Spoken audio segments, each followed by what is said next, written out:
Good morning, everybody. Fire Chief of Washington Fire Department here to address some of the media concerns surrounding the recent train derailment in our community.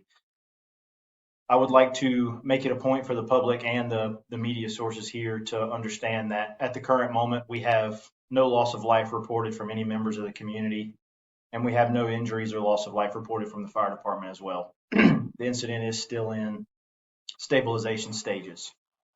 I would like to highlight some of the actions that were taken by the Washington Fire Department members that were very selfless, very brave, and very courageous that resulted in over 120 lives saved at a very vulnerable community in our area and ultimately did cause some property damage. But as we will get to later in this conference, the fire department is completely committed to any investigative elements there, and we will comply completely.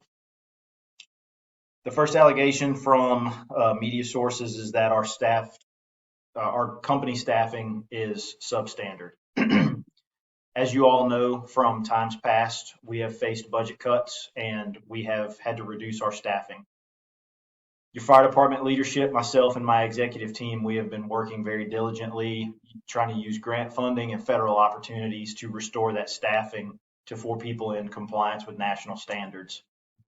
I will take full responsibility, and I want to apologize to our elected officials in the community and elsewhere that it has gotten to the point where you no longer understood the gravity of what that staffing means to us. So I take full responsibility for the outcome of that. However, despite the staffing levels, our firefighters and other associated first responders were able to make some amazing and very critical decisions out there that resulted in lives saved.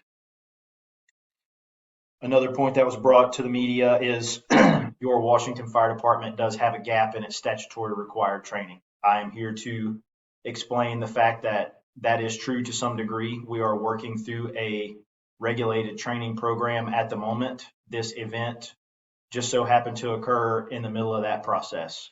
So what your Washington firefighters were able to do is take the training and the knowledge that they had available to them and make an intrinsic decision on how to protect lives and minimize damage to property in the performance of their mission.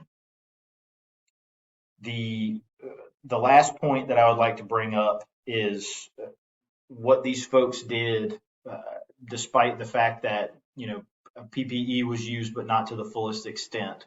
Hazardous materials mitigations tactics were used, but maybe not to the fullest extent that they could have been.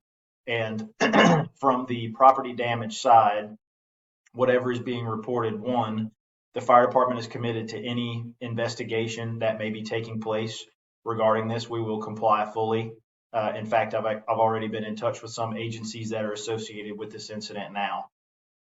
How this information came available, the fire department is also conducting an internal review on how sensitive information related to incidents this early in their stages is released to the public and the media. So your fire department management team is also committed to addressing that as well. Once again, I would like to end this conference by saying the fire members, your members of your Washington Fire Department that responded to this incident acted with the best intent possible. They did the best they could for the most people, which resulted in the protection of a very vulnerable population within our community. And if there is any emotion that the public and this community should be feeling towards the fire department, it should be pride. These men and women, they put their lives on the line every day, and they did great work despite whether it be staffing or a lack of official training in that capacity. They performed to the mission, and I, as the leader of this fire department, want to say that I'm proud of them. So this is an ongoing situation. You will get more updates. We're cooperating with any media request, which was how this conference came about. So if you have any questions about this, feel free to contact myself or our PIO. Thank you.